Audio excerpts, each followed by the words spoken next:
자, 이제 이어지는 2교시가 1교시 여러분들은 복습과 함께 영업을 하기 위해서 등록을 해야 되는구나 라는 큰 절차를 들으셨습니다. 중요하니까 한 번 더 적고 수업에 진행합니다. 자, 이렇게 진행을 했습니다. 자격증을 취득하시면 언젠가는 중개업을 할 것입니다.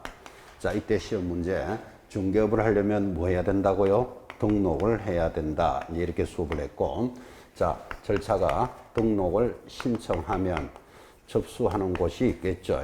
접수가 되면 확인하는 절차를 거쳐서 등록이 되었다 통지해 준다 이렇게 공부했는데, 자, 신청일로부터 며칠 내로 통지할까요? 7일 내로 반드시 서면 통지합니다. 통지가 되면 가서 등록증을 교부받고 이 등록증을 게시하고 드디어 업무가 개시가 된다. 이제 이렇게 수업을 했죠. 자, 물어봅시다. 신청은 아무나 할 수 있는 게 아닙니다. 첫째 조건이 뭐죠? 자격을 취득할 것. 두 번째는요, 실무 교육을 이수할 것. 교육을 받아야 되고, 세 번째는요, 사무소를 확보할 것. 이렇게 이제 수업이 진행됩니다. 자, 이런 조건을 갖춘 자가 접수를 하래요. 어디 가서? 이 사무소를 갖추고 와야 되니까 사무소가 있는 시장, 군수, 구청장을 다른 말로 뭐라 부른다? 등록관청에 접수를 하고, 등록관청은 정확하게 어딘지를 기억해 놓으셔야 됩니다. 한번 물어봅시다. 이제 원래 꼭 합격하시면 이제 언젠가는 중개업을 하시겠죠.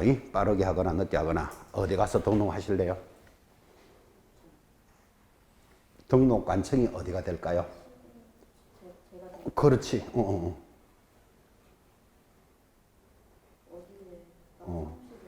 그렇지. 어딘지 결국은 이 말이지. 자격증을 취득하면 시군구에 가서 등록을 해야 되는데 어디서 하겠느냐 이렇게 물은 거예요. 어디요? 광진구청이 등록관청이 될 것이다. 이렇게 대답하면 정확한 거예요. 왜? 광진구에서 할 거니까. 광진구에서 오셨어요? 광진 무슨 동? 자양동 쪽에서 할 모양이지. 제가 이 내용을 굳이 물은 이유도 있습니다. 등록관청이 어딥니까? 이건 시험에 나온다 그랬잖아요. 뭐라고 대답해야 되죠? 사무소가 있는 시장, 군수, 구청장 이렇게 대답을 해야 되는데, 자기 주소지가 있는 시군구로 시험에 나오면 X예요, X. 무슨 말인지 아시겠죠? 근데 지금 이분은 정확하게 대답하셨어. 자기가 자양동에 살지만 자양동에 살아도 자기가 사는 곳에 등록하기가 쉽죠. 그 지역을 잘 아니까. 그죠? 근데 등록관청이 어딥니까 하니까 우리 집이 있는 시군, 구청 이렇게 말하면 틀려요. 사무소가 있는 시군구. 아마 광진구에서 하고 싶은가 봐. 광진구청이 등록관청이다. 그럼 답을 정확하게 했는 거예요. 한 번만 더 물어봅시다. 원래 시험 합격하시면 어디서 등록하실 거예요? 관악구. 관악구청에서 등록을 한대요. 왜 거기서 하죠? 그렇지. 이렇게 대답해야 돼. 사무소를 거기 둘 거니까. 이렇게 대답했는데 어떤 분은 우리 집이 거기 있으니까요. 그러면 날 샌다. 지금 이 말하고 있는 거예요. 사무소가 있는 시장, 군수, 구청장에게 접수를 하면, 자, 확인하는 게 두 개 있다 그랬죠. 첫째 뭐? 결격 사유가 있는지를 확인하고, 두 번째 사무소가 적합한지를 확인합니다. 확인을 하고 별일이 없으면 등록이 되었다 통지를 해주면 이제 등록증을 받아야 되는데, 교부 전에니까 화살표가 여기 있다고 해야 되죠. 뭐를 설정하라 그랬죠? 보정을 설정해야만 등록증을 교부해 줍니다. 이 등록증을 받아서 게시하고 이제 업무가 개시되는 절차를 지금부터 출발합니다. 자, 첫 번째 자격을 취득할 것. 이거는 지난 시간에 공부하셨죠? 원칙지역은 시험기관, 시, 도지사, 예외적으로 국토장관 이렇게 하면서 시험을 칠 수 있는 과목은 1차는 이렇게 돼 있고 2차는 이렇게 돼 있고 이런 내용들을 알고 계시죠? 두 번째 배워야 될 게 뭐다? 교육을 이수할 것. 그럼 교육이 뭔지 알아야 되잖아 지금. 그죠? 그래서 내려옵니다. 28페이지 상단에 1번 실무교육 보이십니까? 제목에 동그라미. 자, 이번 첫 시간에는 여러분들은 이제 제목 정도는 아셔야 돼. 내용은 천천히 파악해도 돼요. 앞으로 1년 동안 공부할 거니까. 실무교육 동그라미. 오른쪽 올라갑니다. 29페이지 상단에 2번 직무교육도 있습니다. 동그라미. 3번 연수교육 동그라미. 자, 동그라미 3개 있으니까 이제 공부 좀 하라는 취지에서 책 보지 마시고 주목합니다. 교육은 3종류가 있습니다. 첫째 뭐? 그래, 책 보지 말고 실무교육, 두 번째 직무교육, 세 번째 연수교육을 동그라미 해드렸잖아. 그죠? 내용까지는 모르더라도 제목은 들어 놓으셔야 돼. 제목을 들어야 여기서부터 살이 붙여 들어간다니까. 그죠? 그러면 교육이 실무교육, 직무교육, 연수교육을 지금 동그라미 했는데 어느 게 중요할까요? 아이, 다 중요하지. 그죠? 다 중요한데 그래도 가장 중요한 거 1번이에요, 1번. 이런 이야기 했죠. 어떤 주제에 대해서 항상 첫 번째 나오는 게 제일 중요하다고. 다 중요하지만, 그죠? 공부하는 감각을 그렇게 살리셔야 돼요, 자꾸. 부동산 공법 공부해 보시면요. 공법에 관련되는 내용이 박스로 쫙 이렇게 내려오는데 공부 못하는 사람의 특징, 요 밑에 있는 거 쳐다보고 있는 사람이 있습니다. 시험에 거의 안 나옵니다, 그거. 거의 안 나온다고 그러지, 안 나온다 소리 있는 건 아니죠. 그러니까 어떤 주제를 공부할 때는 항상 앞에 있는 1, 2, 3 이런 걸 잘 봐야 돼. 중요하기 때문에 앞에 걸었을 거잖아, 그죠? 습관적으로 그렇게 탁 느낌이 와야 돼요. 자, 다시 보지 말고 교육은 몇 종류가 있다? 실무교육, 직무교육, 연수교육. 우리는 무슨 교육 받아야 된다? 실무교육을 받아야 돼요. 그래서 실무교육 하는 교육 제목에 기억을 해 놓으시고, 자, 29페이지 하단에 이 4번 줄 거에 놓으셔야 돼요. 이런 실무교육이나 직무교육, 연수교육을 받을 때는 지침을 수립한다. 이런 말이 있고, 제목에 줄 것이었습니까? 동그라미 1번 내려가면, 국토장관은 시도지사가 실시하는 실무교육, 직무교육, 연수교육의 전국적인 균형 유지를 위해서 필요하다고 인정하면 해당 교육 지침을 마련하여 시행할 수 있다. 지금 무슨 소리를 했는가 하면 여러분 교육은 시도지사가 실시하는데 시도지사 할 때 시가 서울시장, 도, 경기도지사가 교육을 하는 사람들인데 서울시가 하는 교육이 다르고 경기도가 하는 교육이 다르면 안 되니까 똑같이 해라 라고 지침을 마련한다 라는 내용을 지금 읽어드렸다고요. 자, 지침은 누가 마련한다고요? 국토장관이 마련한다. 지금 그거 동그라미 하신 거예요. 그래서 국토장관이 전국적으로 교육은 똑같이 해야 된다라고 지침을 마련하는데, 자, 제일 밑에 박스. 교육 지침에는 다음과 같은 내용이 들어갑니다. 기업, 교육을 하는 목적, 대상자, 교육 과목과 교육 시간, 강사의 자격, 수강료, 그리고 수강 신청, 출결 확인, 교육 평가 이런 것들을 지침을 마련해서 전국이 똑같이 평가하라 이런 뜻이에요. 그럼 교육 시간도 서울이 하는 시간이 다르고 경기도가 하는 시간이 다르면 안 된다 이 말이에요. 그 지침을 마련한다. 이제 그 내용을 지금 읽어드렸는데, 자, 시험에 이렇게 한번 나온 적이 있습니다. 국토장관이 정하는 교육 지침에는 수강료 등도 포함한다. 시험에 이렇게 나왔습니다. OX. 오죠. 기업 끝에 뭐가 되어 있습니까? 수강료도 교육 지침에 들어가 있죠. 지금 실무교육 받는데 대략 한 15만 원 정도 경비가 들어갑니다. 자, 그러면 서울에서 15만 원 받는데 경기도는 25만 원 받고 그러지 마라 이런 뜻이에요. 그래서 시험에 그렇게 나왔어요. 그 문제는 쉬웠다, 어려웠다? 아, 어려운 문제지. 국토장관이 교육 지침을 마련한다. 이것만 알아도 이뻐 죽겠는데 교육 지침에 뭐가 들어가는지를 아느냐 이렇게 묻고 있다고요. 그러면서 거기서 문제를 걸었다니까요. 수강료에 관한 사항도 교육 지침의 포함 사항이다. 시험에 나왔어요. OX, O 됐죠. O. 그렇게 해서 이제 지금 여러분들은 지금 이런 내용을 익히라고 하는 거 아닙니다. 문제가 어떻게 온다 이런 느낌을 가져보라고요. 그런 문제는 어려운 것 중에 하나예요. 여러분 문제라는 것은요 항상 어렵게만 낼 수도 없고 항상 쉽게만 낼 수도 없죠. 왜 그런 줄 알아요? 시험이라는 것은 변별력을 보는 거예요. 변별력이라는 말을 많이 들어보셨나요? 공부를 한 사람과 안 한 사람의 차이를 보는 게 시험이잖아, 지금. 그죠? 그제 조금 벗어나서 이제 주제를 벗어났는데 공부하시는데 도움이 되라고 그런 이야기를 합니다. 여기가 50점입니다. 여기가 100점. 여기는 빵점.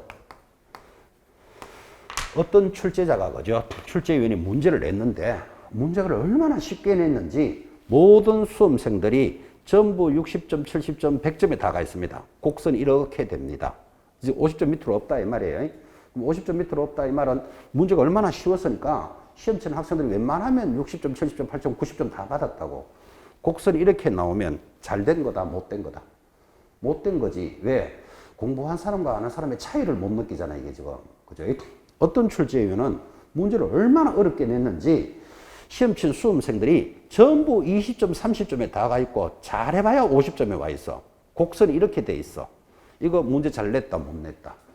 너무나 쉽게 어렵게 내가지고 전부 다 50점 미만이에요. 그럼 이것도 문제가 잘못된 거잖아. 공부한 사람 안 한 사람의 표가 안 나잖아. 그죠?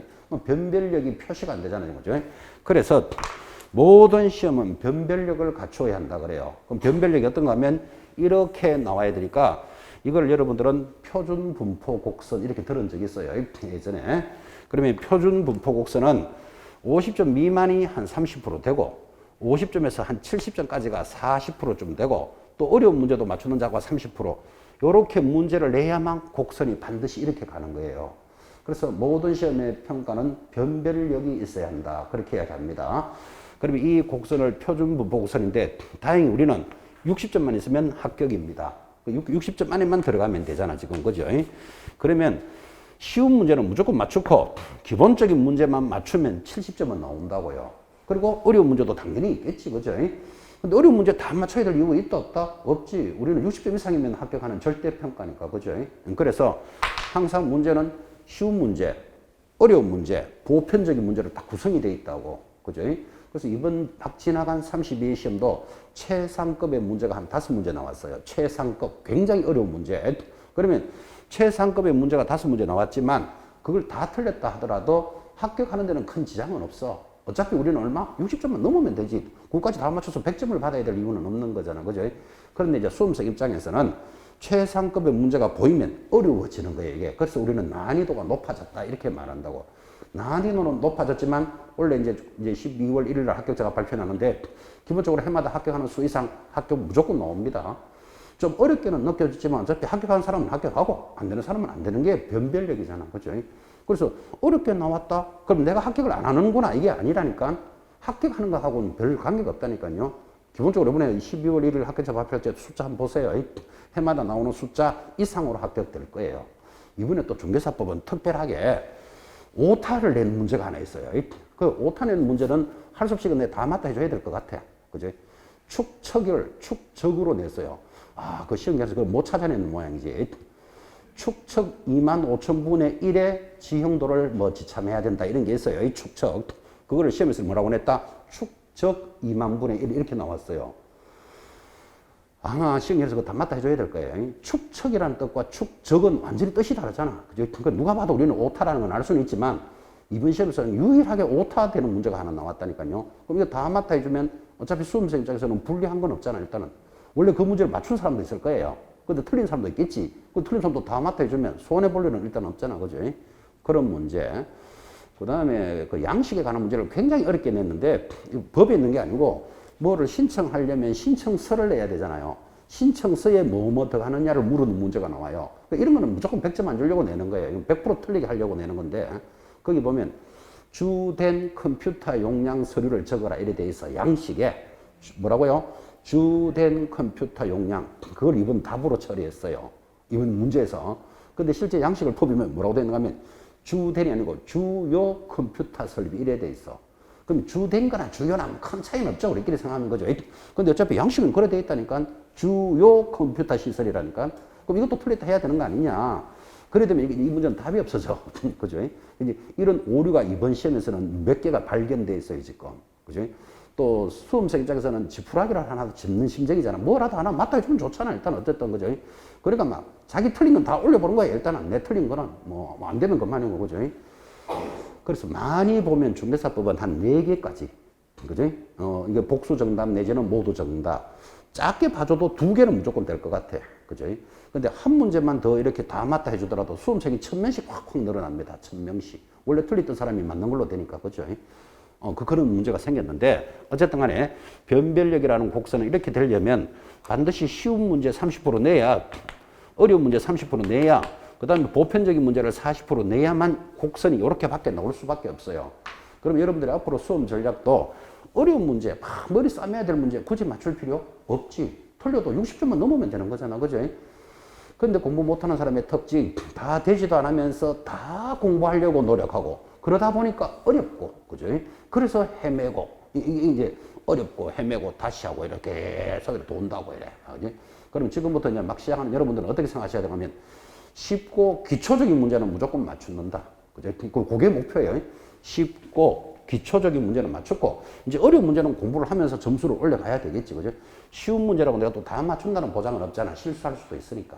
그래서 공부는 하셔야 되는 거예요, 사실은. 예? 중매사 공부가 뭐 국민고시다, 또 뭐 굉장히 어렵다, 뭐 이런 말들을 많이 하지만 그래도 어차피 합격할 사람은 합니다. 그죠? 해마다 합격자 수는 들어오게 돼 있습니다. 그래서 여러분들이 지금부터 공부를 그런 마음을 한번 가져보시기 바랍니다. 기본적인 문제, 쉬운 문제를 잘 맞추셔야 돼요. 그죠? 어려운 문제 막 따라가면서 맞추는다고 상 줄 일 없다니까. 우리는 절대평가이기 때문에. 그죠? 그런 모습도 한번 가지고.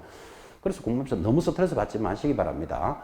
야, 이런 것도 알아야 되나? 나 이거 몰랐네. 막 이러면서 모의고사 쳐보면 점수가 32점 이래 나오니까 나 인간이 왜 이럴까? 막 이러면서 막 자기 자책을 막 하는데 그럴 필요 없다니까요. 지금 이런 문제가 그렇잖아. 교육 지침이라는 문제가 국토장관이 수립한다까지만 알아도 좋은데 수강료에 관한 문제도 포함한다. 이런 문제 어렵게 내는 거거든. 박사 안에서 있는 한 줄을 탁 끄잡아냈잖아. 그죠? 그래서 이런 게 나왔으니까 여러분들이 공부하는 모습을 어떻게 갖춰야 된다를 지금 배우는 시간이에요. 그죠? 지금 이거 당장 암기해야 될 이유도 없죠. 앞으로 여러분 문제에서 계속 만나게 됩니다. 자, 그런데 사실은 교육이 하나가 더 있습니다. 이제 이 교육을 원래는 잘 보셔야 됩니다. 30페이지 상단에 5번 별표 탁 찍어놓고, 자, 이 교육이 왜 중요한가 하면 이렇게 묻습니다. 지금 페이지가 지나갔지만 교육은 첫째 뭐가 있다 그랬죠?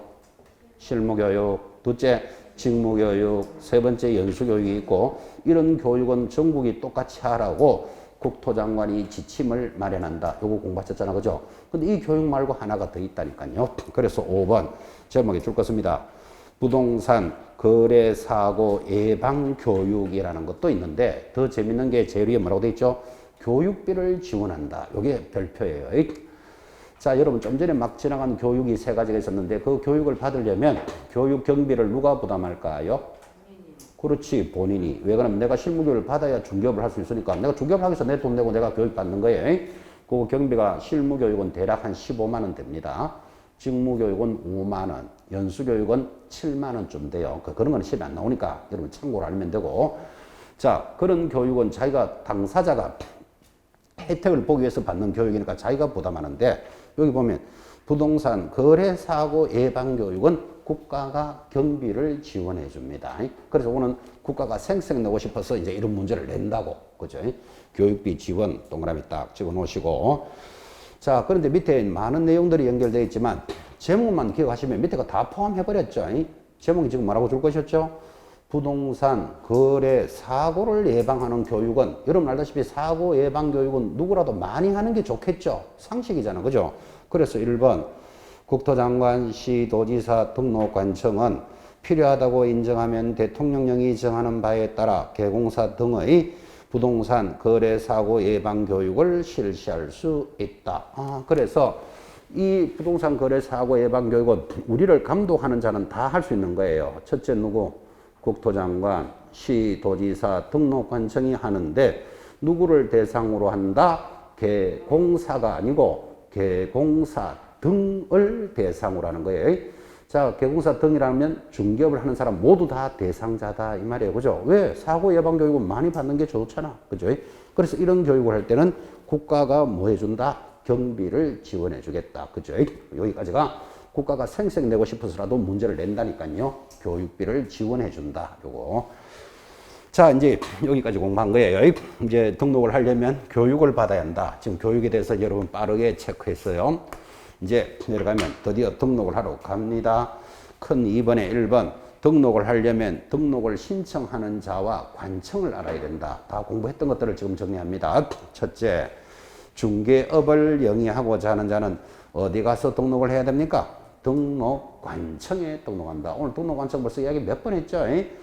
등록관청은 어디라 그랬죠? 사무소가 있는 시장, 군수, 구청장에게 등록을 한다. 그때 2번, 공인중개사 또는 법인이 아닌 자는 등록할 수는 없다. 그걸 아까 했잖아요. 등록하려면 첫째 자격이 있어야 된다니까요. 그래서 공인중개사나 법인이 아닌 자는 등록할 수 없다. 그런데 3번 별표예요. 소속 공인중개사는 등록을 신청할 수는 있다, 없다? 없다, 없다의 동그라미. 굉장히 시험에 자주 냈어요. 그걸 한번 물어봐요. 자, 소속 공인중개사 자격증 있어요, 없어요? 자격증 있잖아요. 이 사람 실무 교육 받으면 되잖아. 그리고 사무소를 확보하면 신청할 수 있어야 될 것 같은데 지금 일부러 법에서 소속회사는 신청할 수 없다 딱 일어났잖아. 왜 그럴까요? 왜 그럴까요? 오호, 사무소를 맞추면 자기가 갖추면 된다 그랬잖아 제가 지금. 자, 옆에 적습니다. 그래서 3번 옆에 이중소속 때문에 이래 적으셔야 돼. 뭐라고 적으라고요? 이중소속 때문에 신청을 못하는 거예요. 적고 주목합니다. 자, 봐요. 자격을 취득한 자가 교육을 받고 사무소를 갖추면 신청할 수 있죠. 그래서 쭉 해서 등록증이 교부가 딱 되면 우리는 이 사람을 등록된 자라고 부르잖아요. 등록된 자를 뭐라고 부르죠? 개공사라고 불렀잖아요. 그죠? 개공사가 되어야만 중개 업무를 할 수 있다니까요. 근데 지금 뭐라고 했는가 하면 소공사는 자격증을 가지고 일하고 있는 직원이잖아요. 그럼 소공사가 만약에 이렇게 신청을 해서 개공사가 되어버리면 소공사면서 개공사를 이중소속이라 그래요. 그래서 중개사법은 이중소속은 금지하도록 법에 되어 있어요. 그래서 소공사는 신청할 수 없다 이렇게 되어 있는 거예요. 자, 그럼 일단 이중소속 이런 말도 하나 들어보시고 그 다음 한번 물어봅시다. 여러분들은 나중에 자격을 취득하고 이제 교육을 받고 중개 업무를 할 때 바로 이렇게 등록하고 영업할까요? 직원으로 근무를 좀 하다가 등록할까요? 물어보죠. 만약에 본인이 자격증을 취득하셨다면 바로 등록해서 사장님이 될 거예요. 직원으로 가서 좀 배우고 할 거예요. 대체적으로 사람이 그렇게 생각하잖아요. 바로 등록하는 사람도 있겠지만, 용감하게 등록하는 사람도 있겠지만, 나 직원으로 근무 좀 하다가 그래서 등록할 거야. 이런 분이 많죠. 직원으로 근무한다 이 말이 소공사잖아. 그 사람이 자격증을 가지고 직원으로 했잖아. 그죠? 그러면 소공사는 지금 신청할 수 없다고 배우셨잖아. 그럼 내가 이제 훈련을 한 6개월 했어. 나 이제 나가서 독립해도 될 것 같아. 그럼 어떻게 해야 되겠어요? 어떻게 하기는 사무실에 사표를 내야 돼. 사무실 사표 내면 이제 뭘로 돌아가죠? 소공사가 공인중개사가 되잖아. 자격을 취득한 자. 그죠? 그럼 자격을 취득한 자는 신청할 수 있잖아. 그러면 이제 개공사가 되겠지. 지금 이야기하고 있는 스토리도 익혀 놓으셔야 돼요. 머리에. 소공사는 등록을 신청할 수는 없다. 왜 없다? 이중 소속이 되기 때문에. 그러면 신청하고 싶으면 어떻게 해야 되는데? 사무실에 사표를 내야 되지. 되겠죠? 사표 내면 그 사람이 무슨 위치로 돌아갑니까? 공인중개사가 되잖아. 맞죠? 그 공인사는 신청할 수 있죠. 그렇게 해서 지금 말하고 있던 내용도 익혀 놓으셔야 됩니다. 자, 제일 밑에 큰 4번은 얼마나 강조했습니다. 등록관청에 간다는데 등록관청이 어디냐? 이렇게 물으면 뭐라고 대답합니까? 사무소를 두려는 지역을 관할하는 시장, 동그라미. 시장 옆에 뭐라고 돼 있죠? 구가 설치되지 아니한 시장이라 그랬잖아요. 그러면 구가 설치되는 시가 어떤 데죠? 뭐 서울특별시, 수원시 이런 것들은 제외한다. 지금 이 말이에요. 시장 끝에 군수 동그라미 구청장 동그라미가 등록관청이다. 그죠? 굉장히 강조했습니다. 자, 그러면 이제 시, 군, 구에 가서 등록을 할 때 오른쪽에 등록 기준, 그다음 제일 밑에 들어가면 신청할 때 서류를 제출해야 되겠죠. 당연히. 자, 신청서 제출 제일 밑입니다. 오른쪽 동그라미 1번. 사무소 등록을 하려는 자는 사무소 등록 신청서에 다음 3가지 서류를 첨부하여 중개사무소를 두고자 하는 지역을 관할하는 등록관청에 신청해야 된다. 그죠? 여러분, 강남에 가면 역삼동이 있습니다. 나 역삼동에서 중개업을 할 거야. 그러면 역삼동에다가 사무소를 만들면 어디 가서 등록해야 될까요? 그렇지, 강남구청. 무슨 말인지 느낌 오셨죠? 사무소가 있는 시장군수, 그죠? 광진구에 가면 자양동 이런 데가 있어요. 나 자양동에서 중개업을 할 거야. 그러면 어디 가서 등록한다? 광진구청, 광진구 자양동이라고 지금 이야기 해드렸잖아요. 그죠? 하남에 가서 나 영업할 거야. 하남이 어딘 줄 아세요? 하남시에 가서 나 영업할 거야. 그러면 어디 가서 등록할까요? 하남시청에 가야 돼요. 하남에는 구가 있다 없다? 없어요. 지금 그런 이야기 하고 있는 거예요. 지금 하고 있는 이야기가. 구가 있으면 무조건 구에 갑니다. 자, 넘어가서 제출하는 서류 32번 한번 보세요. 거기 상단에 2번 신청인이 제출할 필요가 없는 서류, 없는 서류에 동그라미, 없는. 그 다음 내려가면 3번에 박스 3번에 신청인의 제출 서류에 동그라미. 시험에 몇 번이나 냈습니다. 자, 그러면 그 2개를 놓고 여러분들은 다음 중 제출하지 않는 서류를 찾으시오. 이런 문제를 시험에 왜 낼까요? 자, 이렇게 신청을 하러 갈 때는 상식적으로 서류를 내야 된다는 건 이해하시겠죠? 무슨 서류인지는 모른다 치더라도. 근데 시험에서 제출하지 않는 서류 이런 걸 왜 물을까요? 신청하는 사람을 편하게 해주려고. 되겠습니까? 그러면 법이 바뀌면서 신청하는 사람을 편하게 해주려고 법을 만들었다면 이거를 시험에서 물어야 된다, 안 물어야 된다? 100% 물어야 돼요. 자, 그럼 이제 여러분들 간단하게 책 보지 말고 이렇게 신청하려고 할 때 서류에 대해서 지금 이야기를 하는데 공인중개사 자격증 제출할까요, 안 할까요? 우리가 상식적으로 생각해 보라고. 등록을 신청하러 갈 때 자격증 제출할까요, 안 할까요? 제출을 했어야 되잖아. 자격증 제출 안 하면 자격증 땄는지 안 땄는지 우리가 알 수가 없잖아. 그죠? 당연히 공인중개사 자격증을 제출할 것. 이렇게 법이 돼 있다가 이제 작년부터 바뀌었어. 자격증을 제출하지 않아도 된다. 왜 하지 않아도 되는가 하면 자격증이 없어도 된다는 뜻이 아니고 시군구에 가서 신청하면 자격증은 누구로부터 받는다 그랬죠? 시도지사로부터 받는다 그랬잖아요. 그래서 시군구청장이 시도에 확인하는 게 훨씬 빨라. 그래서 여러분들은 안 가져와도 된다. 이렇게 법이 바뀌는 거예요. 잘 바뀐 거다, 못 바뀐 거다. 그렇지. 그래서 이거 시험에 낸다고. 그죠? 그럼, 원래는 자격증이 있어야 되잖아. 당연히 자격증 있는 사람이 신청해야 되니까. 근데 이건 제출하지 않아도 된다. 이렇게 법이 바뀌었다니까요. 왜? 편하게 해주려고. 그럼 이런 거는 시험에서 묻는다고. 유리하게 바뀐 것을 압니까? 이렇게 묻는다니까요. 그래서 지금 여러분한테 제일 위에 제출하지 않는 서류 동그라미, 없는 서류 동그라미, 밑에 제출하는 서류 동그라미 있잖아요. 그러면 없는 서류를 잘 보고 계셔야 된다고. 시험에 잘 들어오니까. 자, 방금 이야기했죠. 기업. 제일 위에 보고 있습니다. 등록관청은 자격증을 발급한 시도지사에게 개설 등록을 하려는 자, 두째 줄 끝에 자격 확인을 요청하여야 한다. 그 자격 확인을 요청해야 한다. 줄 긋고 제출 필요 X 딱 적어 놓으셔야 돼. 그래서 제출할 필요는 없다. 이 말이에요. 지금 이게. 직접 확인하니까. 두 번째, 니은 등록관청은 전자정부법에 따라 행정정보의 공동이용을 통하여 법인 등기사항 증명서 줄 긋고 법인 등기사항 증명서 줄 것입니까? 와 바로 옆에 건축물 대장 줄 긋고 확인하여야 한다. 이렇게 돼 있죠. 확인하여야 한다. 이 말은 제출할 필요는 없다. 이 말이에요. 제출 필요 X. 자, 그럼 제출하지 않는 서류를 지금 기역, 니은, 번호는 2개지만 이 내용은 3개예요. 3개. 그 다음에 이것 말고는 나머지는 제출해야 되겠지 그러면. 그래서 밑에 제출하는 서류 이렇게 나가겠지. 그죠?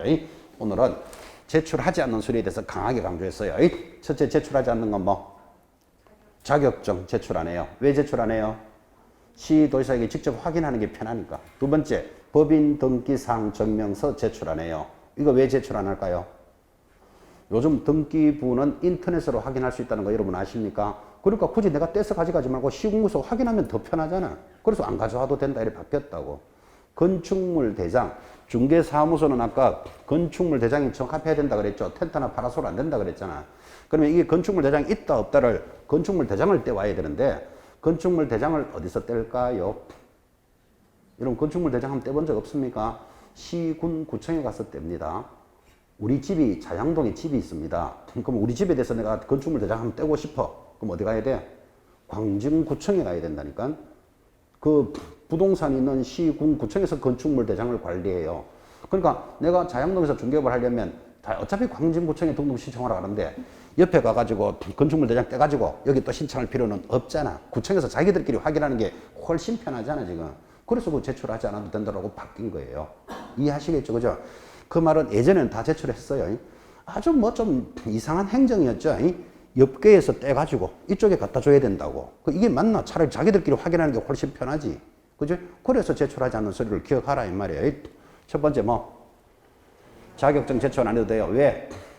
시도지사에 직접 확인하겠다 이랬잖아. 그죠? 두 번째는 법인 등기사항 증명서 제출 안 해도 돼요. 왜? 인터넷으로 확인할 수 있으니까. 그죠? 세 번째 뭐 건축물 대장 제출 안 해요. 되겠습니까? 자, 그래서 밑에는 제출하는 서류. 자, 제출하지 않는 거 왜 제출하지 않는다? 원리를 지금 제가 설명했어요.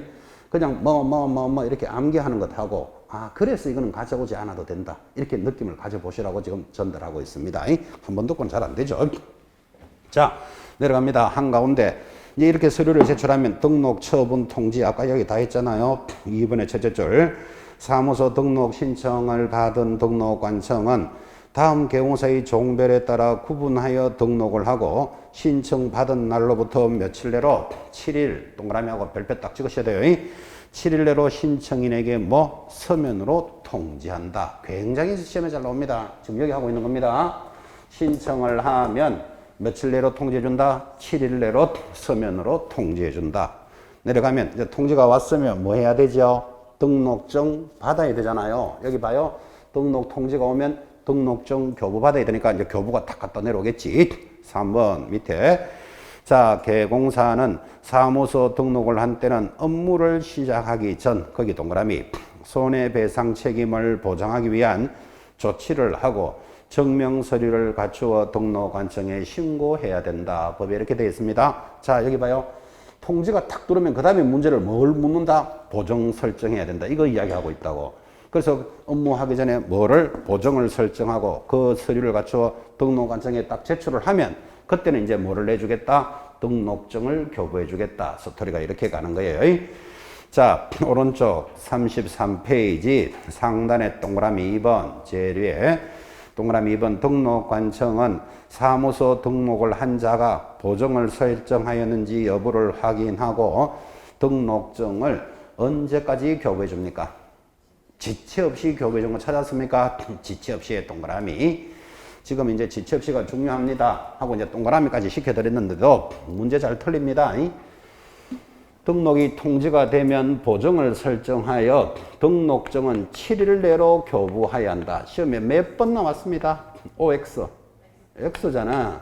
7일 내로 교부하는 게 아니고 언제 교부한다고 좀 되겠죠? 지체 없이 교부한다고 그랬잖아. 그죠? 근데 여러분이 잘 당하는 이유 7일 내로 통지한다는 걸 들었거든. 그죠? 그러니까 여기에 7일을 탁 갖다 붙이면 어디서 많이 보던 거니까 따라간다니까 지금. 그죠? 그래서 지금 강조한다고 동그라미 해놨잖아요. 지체 없이 교부한다고. 그죠? 뭐를 이렇게 시험에서 거는구나 하는 걸 의식해 보시고 또 이제 입문 과정이니까 이런 원리도 설명합니다. 이게 이제 기본 수업 들어가면 이런 시간까지 이야기 안 합니다. 기본 수업은 지체 없이 교부합니다. 지체 없이 좀 중요하니까 동그라미 이렇게만 하고 넘어가는데 이게 왜 7일 없이 교부하면 틀리는가 하면 여러분 지금 등록을 신청한 자는 왜 신청하죠? 중개업을 하려고 지금 신청한 거잖아. 그러면 절차가 다 맞으면 등록증을 빨리 교부해 줘가지고 이 사람이 걸어놓고 영업하도록 해줘야 되지. 7일 내로 교부한다. 이러면 7일 동안 일 못한다는 말이 되잖아. 3일 내로 교부해야 한다. 3일 동안 일 못한다는 말이 되잖아. 지금 이게 그죠? 그래서 법의 원리가 어떻게 된다? 지체 없이 교부해 주는 거예요.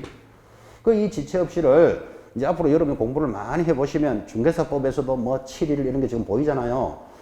공법 또는 뭐 민법 등기 지적에서 15일 내로 3개월 내로 뭐 이런 숫자들이 막 올라가니까 뭐는 3일, 뭐는 7일, 15일, 30일 숫자 머리 어지럽다 이렇게 공부하는 사람이 있어요. 전형적으로 공부 안 되는 사람이에요. 왜 그러냐면 숫자를 자꾸 공부하고 있으니까 처음 들을 때는 잘 들었지 돌아서면 잊어버리잖아. 헷갈리잖아. 자꾸 이렇게 계속 거기 헤매고 있다고. 나올 때마다 틀리고 나 인간이 왜 이럴까 이러면서 나올 때마다 틀리는 거예요. 근데 원리가 이렇잖아요. 왜 교부를 지체 없이 해줘야 된다고요? 바로 걸어놓고 영업하도록 해줘야 되지. 3일 만에 교부한다, 15일 만에 교부한다. 그럼 15일 동안 일 못한다는 말이 된다니까. 말이 안 되잖아요. 내가 좀 영업하려고 좀 등록을 신청했으니까. 그죠? 그래서 이 지체 없이 이런 것들을 익혀 놓으셔야 돼요. 그죠? 지체 없이 교부해 줍니다. 동그라미. 자, 4번 등록사항의 통보 참고로 보면 되고, 내려가면 큰 4번 중요합니다.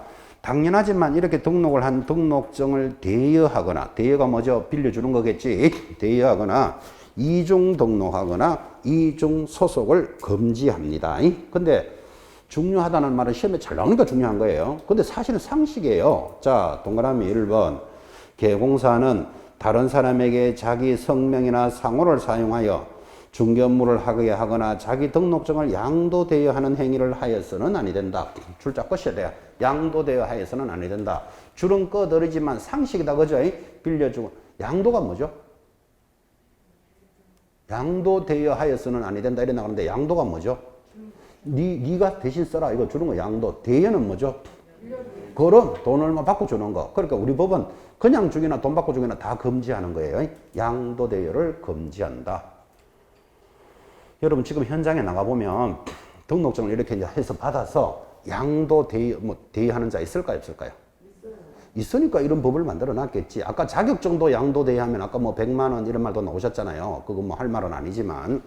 그러면 돈 받고 빌려주는 거는 당연히 있을 거라고 보는데 양도, 니 쓰라 이런 것도 있을까요? 받은 자가 그냥 니 써라 이렇게 한다니까. 있다 없다? 있으니까 법을 이래 만들어 놨겠지. 양도대회를 금지한다고. 그죠? 의외로 많습니다. 제가 이 수업을 오래 진행했다 그랬잖아. 그죠? 오래 진행하는데 가끔씩, 그죠? 7, 8월 달쯤 되면 애띤 아가씨가 앞에 가서 딱 공부해요. 애띤 아가씨가. 왜? 그 전까지 우리가 공부를 쭉 이렇게 같이 하고 있으니까 대충 얼굴을 대충 알잖아. 그죠? 근데 안 보인 낯선 사람이 앞에 와서 탁 앉아서 공부한다니까, 7월 달에. 그럼 또 제가 또 선생님이니까 당연히 물어보겠죠. 시험이 10월이 얼마 안 남았는데 어떻게 공부를 하게 됐냐고 제가 이렇게 물으니까 재밌게 대답해요. 우리 엄마가 시험에 합격하면 차 한 대 사준다 그래서 나 공부하러 왔어요. 그래요. 그죠? 그럼 그건 딱 뭐, 지금 무슨 의도입니까? 양도대회 할 준비하고 있잖아, 지금. 그죠? 뭐 그런 게 많다, 이 말이에요. 제가 고발할까요, 안 할까요? 에이, 고발 안 합니다. 왜 고발할까요? 그래서 이제 7, 8월 달에 이제 아가씨들이, 대학 다니는 아가씨들이 이제 10월 달에 시험이니까 엄마가 뭐 부탁을 해서 이제 합격을 하면 차 사준다. 이렇게 해서 와서 막 열심히 공부해요. 잘 될까요? 안 될까요? 잘 안 돼. 한 서너 달 해가지고. 그죠? 또 이게 시험이 10월 달에 있는데 우리 중개사 시험이 그 학교 다니는 애들은 10월 초에 또 자기들 학교 중간고사 이런 것도 있어요. 그런 것도 겹쳐. 그래서 내가 이래 보면 잘 안 돼. 늦게 와서 공부했기 때문에. 그러니까 그 다음에 또 만났겠지. 그죠? 작년에 안 됐는 모양이네. 이제 이렇게 하니까 작년에 뭐 문제가 몇 개 때문에 뭐 안 됐는데 이제 올해는 이제 한번 해봤는 경험도 있으니까 올해는 꼭 합격해서 차 받을 거예요. 막 공부 열심히 해요. 근데 제가 그때 뭘 느끼는가 하면 엄마는 시험을 쳐봤을까요? 안 쳐봤을까요? 많이 쳐봤겠지. 그죠? 이제 도저히 안 되니까 네가 가서 시험 합격하면 차 사줄게 지금 달래놓은 거예요. 그래서 엄마 많이 쳤을 거야. 나 혼자 이렇게 생각해 보기도 합니다. 재미로 이야기하는 겁니다. 그러니까 자격증 있는 곳에서는 뭐가 있다? 양도대여는 있다는 걸 알 수 있다니까요. 적발되면 어떻게 될까요? 줄 것이야 되죠. 1년 징역 1,000만 원 벌금에 이런 게 시험에 나와요. 양도대여 할 수 있습니까? 이런 거 묻지 않는다니까. 수준 이하로. 그죠? 위반하면 1년에 1,000. 자, 이제 내려가면 동그라미 4번. 거기 이중 소속을 금지합니다. 줄 쫙 꺼놓고. 자, 아까 잠깐 이야기했죠. 이중 소속 아까 어디서 들었죠? 소속 공인중개사 직원이잖아요. 직원이 이렇게 등록을 하면 뭐가 된다? 개공사가 된다 그랬잖아요. 그럼 이거는 뭐다? 이중 소속이 되는 것을 중개법은 금지한다고. 거기 적어놨잖아요. 이중 소속을 금지한다. 자, 그러면 이런 사람도 있겠죠. 개공사로 등록을 해서 자기 중개사무소에서 일을 잘해야 되는데 등록을 해놓고 자기 업을 하면서 다른 중개법인의 임원으로 가서 근무하는 사람이 또 있어요. 우리는 이거를 뭐라고 그런다? 이중소속이라고 불러요. 그래서 중개사법은 이중소속을 금지하도록 법을 정하는 거예요. 자, 봐요. 4번의 첫째 줄. 개공사 등은 개공사의 소공사나 중개보조원 또는 개공사인 법인의 사원 임원이 될 수는 없다. 이거 되면 이제 이중소속이 되는 거다, 이 말이에요. 이렇게 이중소속 될 수는 없다. 이랬는데 하게 되면 위반이겠죠. 밑에 쫙 줄 거 봐요. 개공사는 절대적으로 취소시키고 1년에 1,000만 원. 소공사가 이중소속하면 자격이 정지되고 1년에 1,000만 원. 디귿 중개보조원이 이중소속을 하면 어떻게 된다? 1년에 1,000만 원. 자, 그러면 아직 여러분들은 세심하게 공부를 다 못했지만 기역, 니은, 디귿만 딱 보더라도 공통점이 하나 나왔지. 이중소속하면 어떻게 된다? 1년에 1,000. 요거는 기억해 놓으셔야 되죠. 그죠? 그렇게 해서 이제 큰 줄기를 딱딱 잡아 놓습니다. 넘어가면 이중등록 동그라미 3번에 있습니다. 우리가 4번부터 먼저 공부했는데 33번에 하단에 동그라미 3번 찾았습니까? 자, 이번에 3번도 별표입니다. 개공사는 이중으로 등록을 하여 중개할 업을 할 수는 없다. 33페이지 하단에 동그라미 3번. 우리가 4번부터 먼저 공부했어요. 3번 봐요. 자, 뭐라고 줄 것이었죠? 이중으로 개설 등록을 하여 중개업을 할 수는 없다. 그럼 이중 등록은 이거겠지. 봐요. 자, 자격증을 취득한 자가 교육을 받고 사무소를 확보해서 예를 들어서 광진구청에 등록을 했어요. 그러면 광진구청에서 개공사가 됐겠지. 이렇게 광진구에 등록을 해놓고는 하남에 가서 또 등록하는 거예요. 하남에 가서 또 등록하는 걸 뭐라 그런다? 이중 등록이라고 부른다고. 그래, 우리말 하면 공장 2개 돌리겠다 이 말이잖아, 지금. 그죠? 좀 더 크게 설명하면 서울에서 등록해놓고 수원에 가서 또 등록하는 거예요. 이거를 뭐라고 부른다? 이중 등록을 금지한다. 그러니까 지금 읽었던 내용을 딱 들어보면 이중 소속을 금지한다. 이중 등록을 금지한다. 뭐 이중 이래 들어가면 금지라는 건 느낌이 오죠? 이건 여러분이 이 내용을 모르더라도 이건 위반된 행위다라는 느낌이 오잖아. 그죠? 이중 등록하면 제재가 뭐죠? 절대적 취소되고 역시 얼마? 1년에 1,000만 원. 아, 그러면 이제 오늘 여러분들은 법률을 공부하면서 제재를 지금 많이 들은 거예요. 자, 지금부터 제가 묻습니다. 오늘 1교시에 복습했는데 자격증, 공인중개사 자격증을 양도되어야 하면 제재가 뭐? 아까 했잖아. 1년에 1,000만 원씩 받으라고. 1년에 1,000. 좀 전에 공부했습니다. 자격증 있는 자가 영업을 하면 뭐가 나온다? 등록증이 나와요. 이 등록증을 양도되어야 하면 얼마? 1년에 1,000. 그죠? 그 다음 이중 등록. 서울에서 등록한 자가 수원 가서 또 등록했어. 이중 등록을 금지한다. 위반하면 1년에 1,000. 지금 1년에 1,000만짜리 지금 반했어요. 지금 벌써. 우리 중개사법 전체에 반을 끝냈어. 오늘. 1년에 1,000만짜리. 또 이중 소속도 금지한다. 이중 소속은 뭐였죠? 개공사가 다른 데 가서 또 일하고 있거나 소공사가 소공사 업무를 잘해야 되는데 다른 중개사무소에서 일을 하고 있으면 이건 이중으로 소속되는 거잖아요. 그죠? 이중 소속도 적발되면 제재가 뭐다? 1년에 1,000. 그러면 이제 지금까지 했던 걸 쫙 다 헝거리면 뭔가 양도되어야 하면 무조건 1년에 1,000이에요. 맞습니까? 그 다음에 이중 들어가면 1년에 1,000. 그거 공부한 거예요. 1년에 1,000만짜리가 14종류나 있어요. 14종류. 그 14종류에 지금 반을 끝냈어요. 근데 여기서 100% 시험에 나와요. 여러분, 우리 시험에서 올해도 당연히 나왔지만, 다음 중 1년 징역 1,000만 원에 해당되는 것을 찾으시오. 문제 100% 내겠죠. 3년 징역 3,000만 원에 해당되는 걸 찾으시오. 그래, 내거나, 아니면 1년에 1,000만 원짜리 하나 넣고, 아닌 거 4개가 들어오겠지. 그래서 1년에 1,000에 해당되지 않는 거 찾으시오. 해당되는 거, 문제가 우리 낼 수 있는 방법은 그거밖에 없잖아. 오지선다이기 때문에. 그죠? 그래서 이런 내용들이 문제가 출제가 됩니다. 100% 맞춰야 될 문제들. 이제 이런 것들을 기본 문제, 기초 문제 이래 부른다고. 그죠? 아까도 이야기했죠. 변별력을 요구하려면 어려운 문제도 당연히 나오고, 보편적인 문제, 쉬운 문제를 넣어야 곡선이 이렇게 딱 되는데, 지금 하고 있는 이런 형벌, 양도대여는 단순하지만 시험에 잘 나온다고 제가 계속 이야기했잖아요. 이게 이 법을 만드는 취지이기 때문에 그래요. 등록을 안 하고 영업하는 자를 무등록업자라 그랬잖아요. 무등록업자에 대한 제재를 안 물을 수가 없어. 왜? 영업을 하려면 등록을 해야 되는 게 기본이기 때문에. 그죠? 그 다음에 이제 지금 나왔던 1년에 1,000만 원짜리가 지금 양도되어 이중 소속에 관련되는 거 1년에 1,000원. 앞으로 이런 행위를 하지 말아라고 문제를 내는 거예요. 그게. 운전면허증 있습니까, 여러분? 운전면허 시험 쳐보셨죠? 지금 뭐 오래돼서 기억도 잘 안 나겠지만 운전면허 시험에 100% 나오는 이론 문제가 뭔지 아십니까? 이런 행위를 하면 위반입니까? 아닙니까? 이거 100% 묻습니다. 그 문제 왜 내죠? 위반하지 마라고. 하시겠죠? 그래서 지금 이런 제재들은 단순하면서도 반드시 출제. 그래서 점수를 받아야 되는 단원이다. 지금 그 이야기 하고 있는 겁니다. 자, 이중 등록, 이중 소속 금지까지 공부하셨다면 이제 드디어 한장 넘겨셔서 34페이지. 자, 이제 오늘 수업에서 어쩌면 제일 중요한 게 결격 사유입니다. 상단에 별표 하나 딱 찍으시고 오늘 수업뿐만 아니라 중개사법에서 제일 중요한 게 이 단원입니다. 결격 사유. 자, 별표 일단 찍어놓고 10분 쉬었다 갈 건데 결격 사유를 어디서 들었죠? 여기서 들었잖아. 접수를 하면 확인하는 절차가 있다 그랬죠. 첫 번째 뭐 확인한다? 결격 사유를 확인한다고. 이 결격 사유라는 것은 중개업을 못하는 사유를 알아야 된다고요. 그래서 아무리 자격증이 있더라도 여기 결격사유에 해당되어 버리면 등록을 안 해주겠지. 그럼 중개업을 못하는 거예요. 중개업을 못하는 사유는 시험에서 빠질 수가 없는 거예요. 매년 출제됩니다. 자, 10분 쉬었다가 중요한 결격사유 공부합니다.